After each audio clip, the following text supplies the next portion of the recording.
કૂતરો પાળવાનું બાંધી રાખવાનું આપણને ગૌરવ છે અને ગાયમાં શરમ આવે છે. સાહેબ, નવી પેઢી તરીકે, સુધરતી પેઢી તરીકે આપણે શાસ્ત્રોમાં લખેલી વાતોની સાથે સહમત નથી કોઈ હિસાબે. ગાયમાં શું વાત હોય? ગાયનું દૂધ પીવો, ભેંસનું દૂધ પીવો, શું ફરક પડે? તો ખાલી યાદ કરાવી દઉં કે ભેંસનું દૂધ છે ને એ 9 કલાકે પચે છે અને ગાયનું દૂધ 2 કલાકે પચે છે. ગાયની ઓરા, માણસની ઓરા 5 મીટર સુધી 2 મીટર સુધી કામ કરે છે, જ્યારે ગાયની ઓરા 500 મીટર સુધી કામ કરે છે. ખાલી યાદ કરાવી દઉં. વિશ્વના વૈજ્ઞાનિકોએ સાબિત કરેલી વાત તમે કદાચ શાસ્ત્રોનું ન માનો પણ વૈજ્ઞાનિકો તો માનો ને. હવે તો એવું છે કે અમેરિકાથી લંડન થી કોઈ સર્વે કરીને આવે ને ત્યાં આપણે માનશું.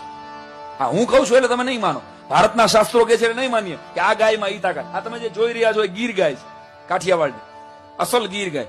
વિશ્વના નકશામાં ભલા માણસ આપણી જે કાઠિયાવાડની ગીર ગાય છે, આવી ગાય જેવી ભોળી, એની ગાયમાં જે કરુણા છે એવી કરુણા તમે ગોતી આવી દો તો હું તમારો ગુલામ. તમારા ઉત્તર ગુજરાતમાં કાંકરેજ ગાય છે અને અહીંયા